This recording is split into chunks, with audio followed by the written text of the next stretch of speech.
70살 박금자는 남편의 장례를 치른 지 일주일이 지났습니다. 텅 빈 집에 혼자 앉아있던 그녀는 마음을 다잡고 큰아들 민수의 집을 찾아갔습니다. 현관문을 두드리자 며느리 지연이 문을 열었습니다. 지연의 얼굴에는 반가움보다는 당황스러운 기색이 역력했습니다. 어머니 갑자기 오시면 곤란해요. 아이들 학원 보내야 하는데 미리 연락을 주셔야죠. 금자의 가슴에 찬바람이 불어왔습니다. 평생 자식을 위해 살아온 자신이 이제는 불청객이 된 것 같았습니다. 며느리의 차가운 시선이 마치 칼날처럼 느껴졌습니다. 집으로 돌아온 금자는 서랍 깊숙이 숨겨둔 조건부 증여 계약서를 꺼내 보았습니다. 몇 년 전 아들이 가져온 이 서류에는 자신이 거동 불편해지면 요양원에 들어가겠다는 조건이 적혀 있었습니다. 당시에는 그저 세금을 아끼려는 아들의 효심으로 생각했습니다. 어머니, 이렇게 하면 세금을 많이 절약할 수 있어요 라고 설명하던 아들의 모습이 떠올랐습니다. 하지만 지금 다시 보니 그 계약서가 다르게 느껴졌습니다. 혹시 이미 그때부터 아들은 자신을 멀리하려 했던 건 아닐까요? 금자는 계약서를 다시 접어 넣으며 깊은 한숨을 내쉬었습니다. 창밖으로는 옆집 옥분 할머니가 손자와 함께 웃으며 걸어가는 모습이 보였습니다. 아이는 할머니 손을 꼭 잡고 제잘제잘 이야기를 하고 있었습니다. 할머니, 오늘 학교에서 선생님이 칭찬해 줬어요. 하는 아이의 밝은 목소리가 들려왔습니다. 금자는 언제 마지막으로 손자를 본 게 언제인지 기억조차 나지 않았습니다. 명절에도 얼굴 한번 보기 어려운 게 현실이었습니다. 그날 저녁 혼자 먹는 밥상은 더욱 쓸쓸했습니다. 남편이 생전에 좋아했던 된장찌개를 끓여놨지만 혼자서는 반찬 하나도 제대로 먹히지 않았습니다. 텔레비전에서는 가족 드라마가 나오고 있었는데 화목한 가족의 모습이 더욱 자신의 처지를 비참하게 만들었습니다. 드라마 속 할머니는 손자들에게 둘러싸여 행복해하고 있었습니다. 밤이 깊어도 잠이 오지 않았습니다. 천장을 바라보며 금자는 생각했습니다. 정말 자신이 잘못 산 걸까요? 자식들을 너무 잘 키워준 게 독이 된 걸까요? 평생을 희생해서 키운 자식들이 이제는 자신을 짐으로 여기는 것 같아 마음이 아팠습니다. 벽에 걸린 가족 사진을 바라보며 눈물이 흘러내렸습니다. 그 사진 속에서는 모두가 웃고 있었는데 언제부터 이렇게 멀어진 걸까요? 시계는 30년 전으로 거슬러 올라갑니다. 새벽 4시 40살 금자는 이미 일어나 시장으로 향했습니다. 손수레에 각종 나물과 반찬을 가득 담고 좌판을 벌였습니다. 추운 겨울 새벽에도 더운 여름 한낮에도 그 자리를 지켰습니다. 비가 와도 우산 하나로 김밥을 가려가며 장사를 했습니다. 손가락이 꽁꽁 얼어도 참았습니다. 아줌마, 김밥 10개만 싸주세요.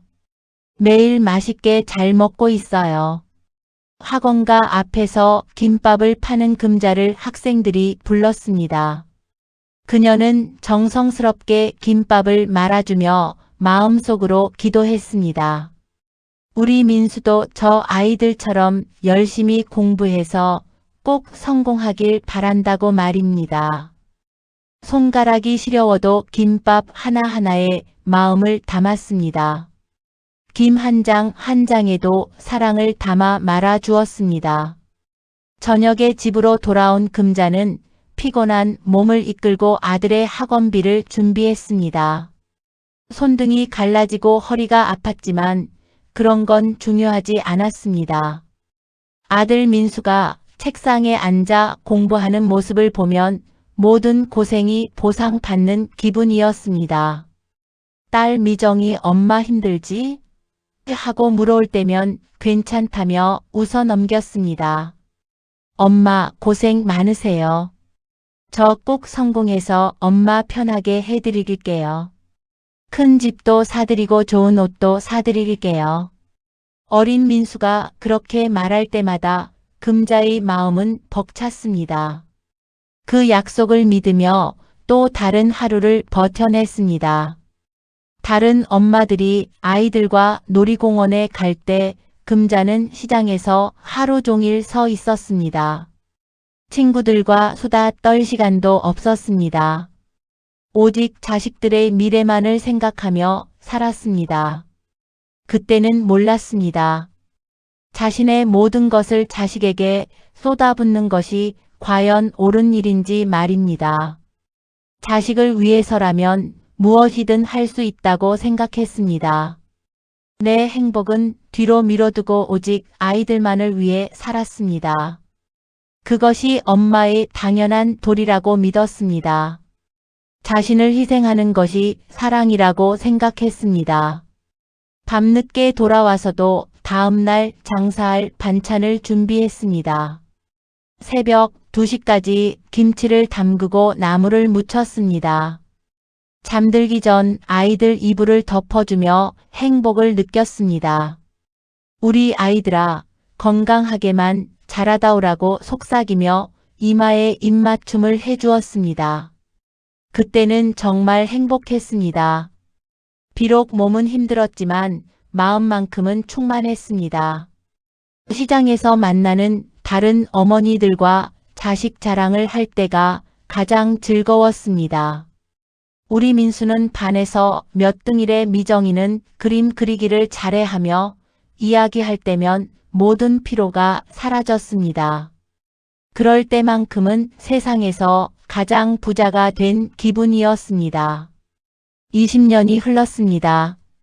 민수는 서울대학교를 졸업하고 대기업에 입사했습니다. 딸 미정도 교사가 되어 반듯한 직업을 가졌습니다. 이웃들은 부러워했습니다. 시장에서 만나는 아주머니들은 늘 부러운 눈으로 금자를 바라봤습니다. 지나가는 사람들까지도 저 집 자식들은 정말 잘됐다고 수근거렸습니다. 금자씨 복 많이 받았네. 두 자식 다 그렇게 잘됐으니 이제 편히 쉬겠구먼. 어디 가서 자랑 좀 해봐. 우리 애들은 언제 공부 좀 할까? 금자씨 아들처럼만 됐으면 소원이 없겠네. 비결이 뭐야? 하지만 정작 금자는 점점 외로워져 갔습니다. 아들은 결혼 후 따로 살며 가끔씩만 안부 전화를 했습니다. 그나마도 통화 시간은 점점 짧아졌습니다. 어머니 건강하시죠? 저희도 잘 지내고 있어요. 라는 형식적인 대화뿐이었습니다. 예전처럼 하루 있었던 일들을 자세히 들려주던 시절은 사라졌습니다. 딸 미정은 미국으로 이민을 가서 1년에 한 번 보기도 어려웠습니다. 영상통화를 해도 시차 때문에 제대로 된 대화를 나누기 힘들었습니다. 손자, 손녀의 모습은 화면으로만 볼 수 있었습니다. 아이들은 할머니보다 영어에 더 익숙해 보였습니다. 헬로 그랜마더라고 인사하는 손자를 보며 가슴이 먹먹했습니다. 혼자서 반찬 가게를 정리하는 금자의 모습은 쓸쓸했습니다.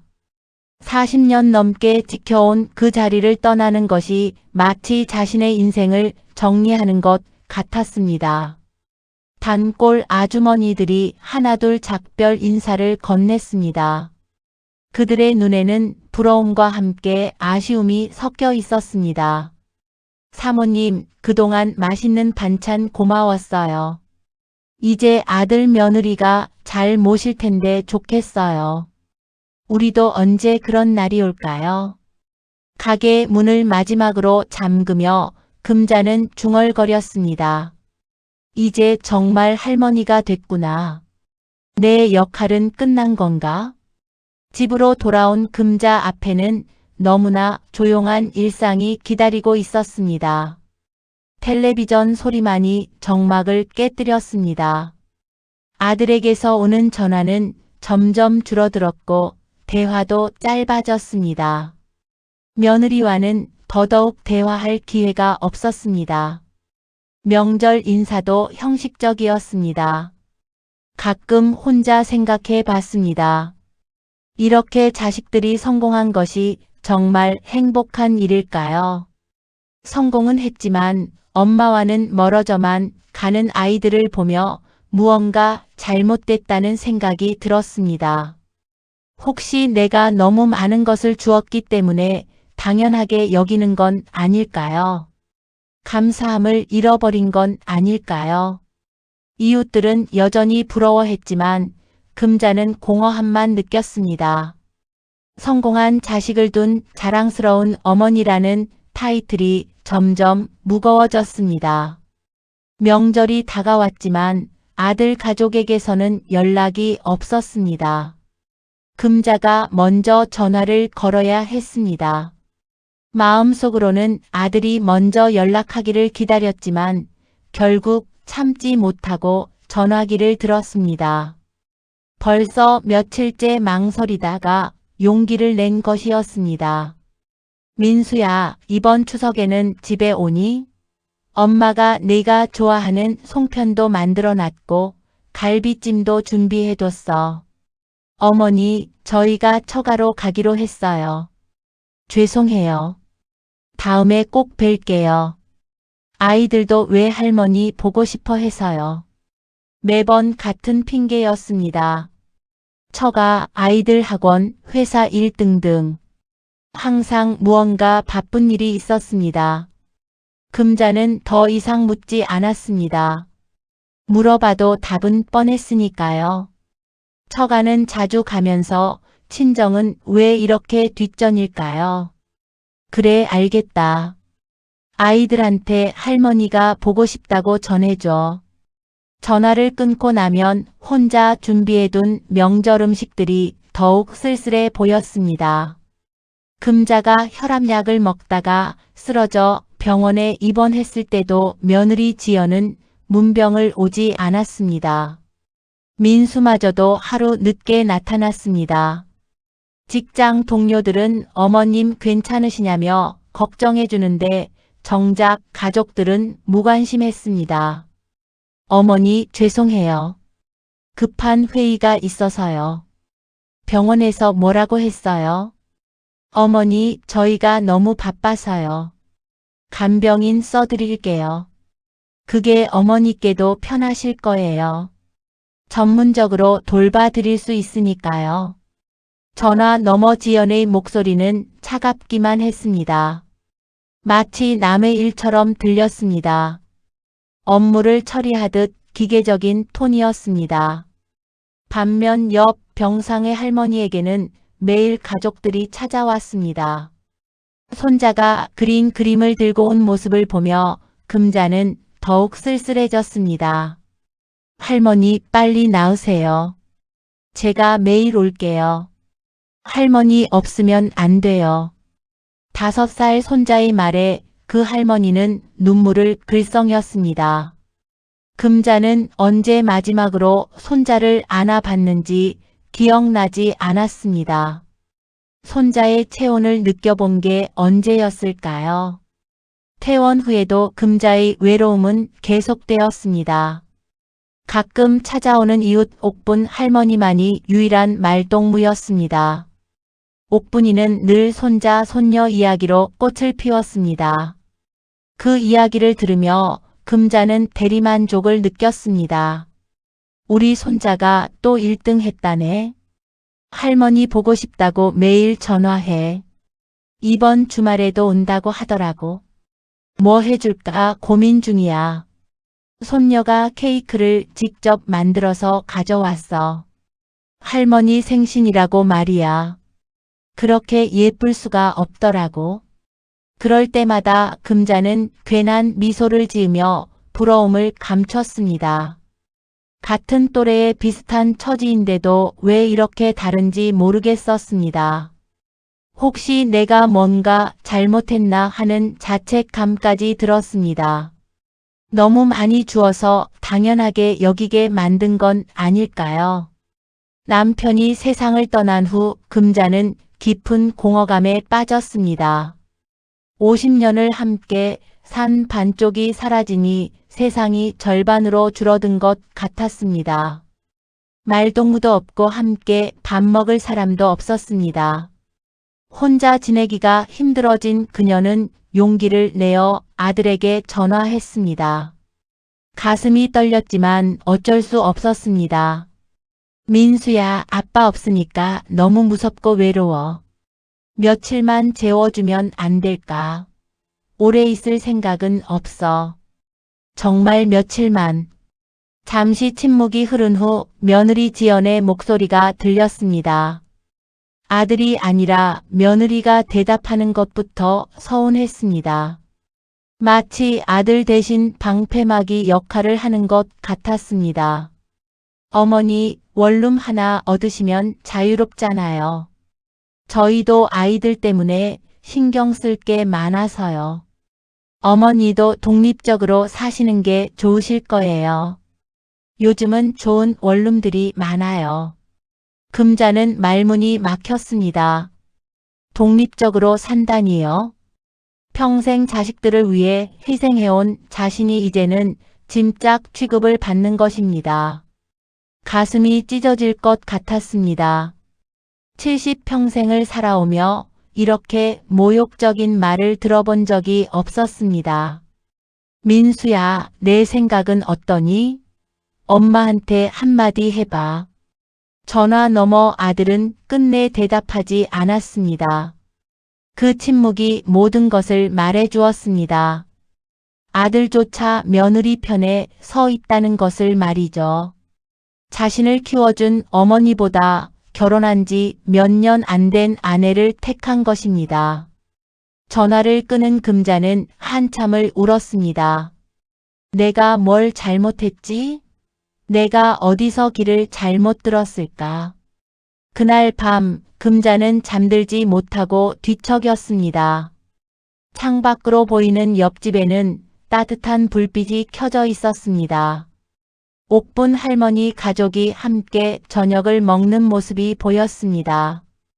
웃음소리까지 들려왔습니다. 아들이 어머니 어깨를 주물러주는 모습까지 보였습니다. 똑같이 자식을 키웠는데 왜 이렇게 다른 대우를 받는지 이해할 수 없었습니다. 혹시 내가 너무 잘해준 게 독이 된 건 아닐까요?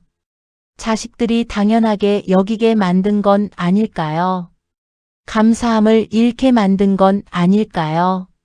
며칠 후 더 큰 충격이 기다리고 있었습니다. 이웃에서 들려온 소식이었습니다. 금자야, 내 며느리가 친구들한테 그러던데 어머니가 계속 집에 오려고 한다면서 곤란하다고 하더라. 뭐라고? 누가 그런 말을? 미용실에서 들었어. 시어머니가 너무 의존적이라고 독립심이 없다고 하더라고. 금자는 충격을 받았습니다. 평생 누구에게 의존해 본 적 없는 자신이 의존적이라니요. 오히려 모든 사람이 자신에게 의존해 왔는데 말입니다. 새벽까지 잠들지 못한 채 천장을 바라보며 금자는 결심했습니다. 더 이상 구걸하듯 살 수는 없다고 말입니다. 존엄을 잃으면서까지 자식에게 매달릴 수는 없다고 생각했습니다. 이제 진짜 혼자 살아갈 힘을 길러야 할 때가 온 것 같았습니다.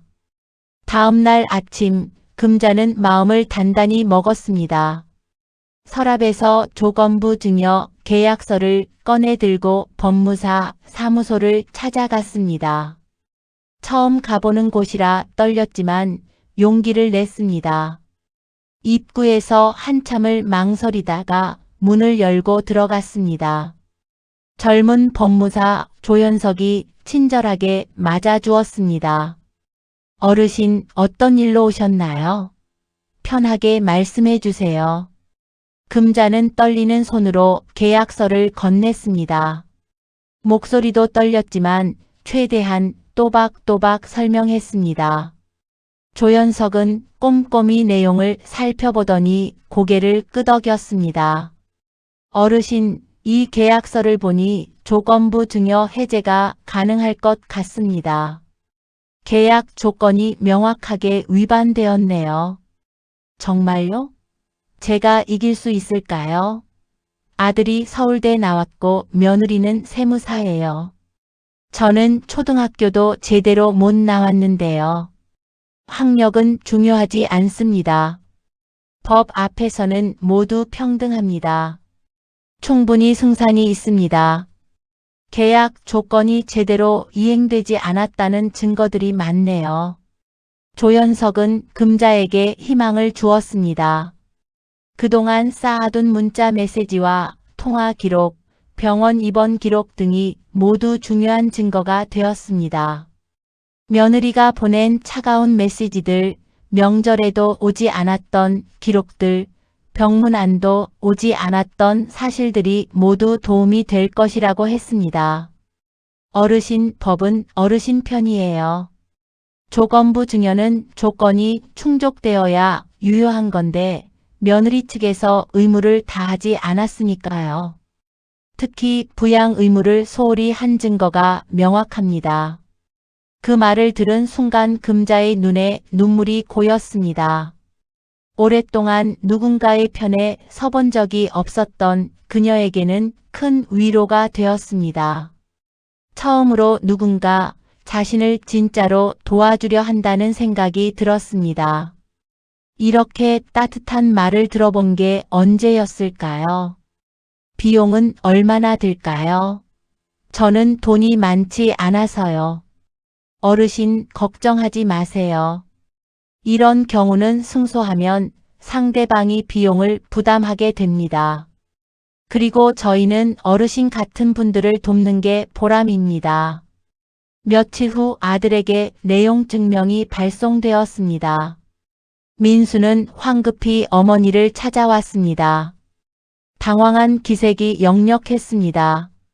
평소 침착하던 아들이 이렇게 당황하는 모습을 본 적이 없었습니다. 어머니, 이게 뭐예요? 왜 갑자기 이런 일을? 대화로 풀 수 없나요? 하지만 이미 금자의 마음은 단단해져 있었습니다.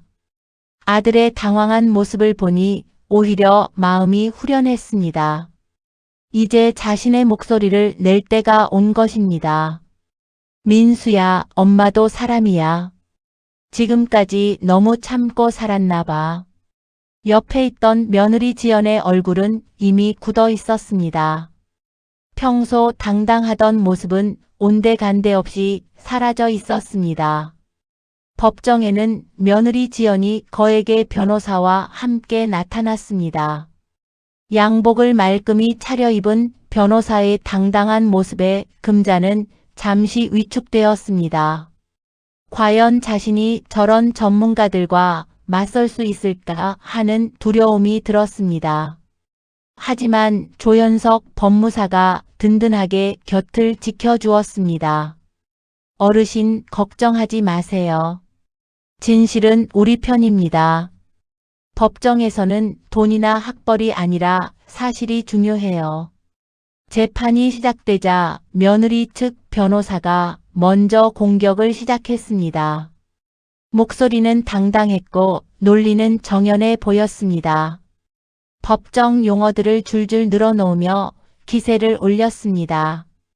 조건부 증여는 합법적으로 체결된 유효한 계약입니다. 원고께서 거동이 불편하시면 요양원에 가시는 게 맞습니다. 이것은 이미 합의된 사항입니다. 계약서에 명시되어 있는 조건입니다. 금자는 가슴이 두근거렸습니다. 혹시 정말 자신이 져버리는 건 아닐까 하는 불안감이 밀려왔습니다. 상대방 변호사의 말이 맞는 것처럼 들렸습니다. 그러나 곧 분위기가 바뀌기 시작했습니다. 조연석이 침착하게 반박했습니다. 조건부 증여의 조건이 무엇인지 명확히 해봅시다. 계약서에는 피고 측이 원고를 부양할 의무가 명시되어 있습니다. 과연 그 의무를 다했는지 증거를 통해 확인해 보겠습니다. 금자를 돌봐준 간병인이 증인으로 나서서 증언했습니다. 떨리는 목소리였지만 진실된 말이었습니다. 며느리분은 어르신이 입원하신 열흘 동안 단 한 번도 병원에 오지 않으셨습니다. 어르신께서 얼마나 서운해 하셨는지 제가 다 봤어요. 밤마다 우시더라고요. 이웃 옥분 할머니도 증인석에 섰습니다. 평소 과묵한 옥분이가 법정에서 또박또박 증언하는 모습에 금자는 감동받았습니다. 금자 씨가 얼마나 외로워했는지 제가 다 봤습니다. 명절에도 혼자 계시고 아플 때도 혼자 계시고. 이게 며느리가 할 도리인가요? 저희 집과 비교가 됩니다. 결정적인 순간이 왔습니다. 조연석이 며느리의 무심한 카톡 메시지들을 법정에 공개했습니다. 스크린에 큰 글자로 떠오르는 메시지들을 보며 법정 안이 술렁였습니다. 어머니 혼자 사시는 게 좋을 것 같아요. 저희는 바빠서 신경 못 써요. 요양원 알아보세요. 독립적으로 사시라고 하세요. 법정은 정적에 휩싸였습니다. 며느리 지연의 얼굴이 창백해졌습니다. 아무리 변명해도 자신이 직접 보낸 메시지는 거짓말할 수 없었습니다. 판사의 표정도 굳어졌습니다. 금자는 처음으로 당당함을 느꼈습니다. 평생 누구에게도 당당하게 목소리를 낸 적이 없었는데 이제야 자신의 권리를 찾는 기분이었습니다. 이것이 정의 구현이라는 건가요? 판사의 목소리가 법정에 엄숙하게 울려 퍼졌습니다. 금자는 숨을 멈춘 채 그 순간을 기다렸습니다. 평생에 한 번뿐일지도 모르는 이 순간이 자신의 남은 인생을 좌우할 것 같았습니다. 손에 땀이 나고 심장이 빠르게 뛰었습니다. 조건부 증여 계약의 해제를 인정합니다. 피고 측에서 계약상의 부양 의무를 다하지 않았음이 명백히 입증되었습니다. 특히 원고가 입원했을 때조차 문병하지 않은 것은 부양 의무를 명백히 위반한 것입니다. 따라서 해당 부동산은 원고에게 반환됩니다. 금자는 믿을 수 없었습니다. 정말로 자신이 이긴 것입니다. 70평생을 살아오면서 이렇게 떳떳하게 이겨본 적이 있었던가요? 법정을 나서는 그녀의 걸음은 한결 가벼워졌습니다. 마치 젊은 시절로 돌아간 것처럼 가볍고 경쾌했습니다. 등이 굽었던 것도 펴지는 기분이었습니다. 법정 밖에서 아들 민수는 어머니 앞에서 무릎을 꿇고 울며 매달렸습니다. 사람들이 보는 앞에서 체면도 버리고 애원했습니다. 평생 자랑스럽게 여겼던 아들의 이런 모습을 보니 마음이 복잡했습니다. 어머니, 제가 정말 잘못했어요. 용서해 주세요. 저희가 어머니를 모시고 살게요. 정말로요. 다시는 이런 일 없을 거예요. 하지만 금자는 단호했습니다. 이미 마음의 결정을 내렸기 때문입니다. 너무 늦었다는 생각이 들었습니다. 상처받은 마음이 하루아침에 회복될 수는 없었습니다. 민수야, 이제 늦었어. 엄마도 이제 내 인생을 살아야겠다. 그동안 너희들만 생각하고 살았는데 이제는 나를 위해 살고 싶구나. 너무 오랫동안 나를 잃고 살았나 봐. 며느리 지연은 멀찍이 서서 이 모습을 지켜보고 있었습니다. 평소 당당하던 모습은 온데간데 없이 사라지고 초라한 모습이었습니다. 금자는 며느리를 바라보며 말했습니다. 지연아, 나도 사람이야. 감정이 있는 사람이라고. 내가 보낸 그 차가운 메시지들을 받을 때마다 얼마나 마음이 아팠는지 모를 거야. 그래도 참고 살았지만 이제는 안 되겠더라. 조현석 법무사가 다가와서 말했습니다. 어르신 정말 수고하셨습니다. 용기 있는 결정이었어요. 고맙습니다. 젊은 양반이 이런 할머니 도와줘서 정말 고마워요. 집으로 돌아가는 길에 금자는 생각했습니다. 이제 정말 새로운 인생이 시작되는 건가요? 70이 되어서야 자신을 위한 선택을 한 것입니다. 며칠 후 금자는 이웃 옥분 할머니와 함께 작은 텃밭을 가꾸고 있었습니다. 상추와 토마토를 심으며 두 할머니는 이야기를 나누었습니다. 흙을 만지니 마음이 편안해졌습니다. 이렇게 평온한 마음은 언제 이후였을까요? 금자야, 이제 마음이 좀 편하지? 응, 옥분아. 사람은 늙어도 내 존엄만은 누구에게도 뺏기면 안 되는 것 같아. 그동안 내가 너무 바보같이 살았나 봐. 자식들한테만 매달려서. 금자는 흙을 만지며 미소 지었습니다. 70평생을 살아오며 처음으로 진짜 자신을 위한 선택을 한 것입니다. 햇살이 따스하게 그녀의 어깨를 비추었습니다. 이제 금자에게는 새로운 인생이 시작되었습니다. 나이는 숫자일 뿐이라는 말이 이제야 이해됐습니다. 항상 건강하시고요. 구독과 좋아요는 희망입니다. 감사합니다.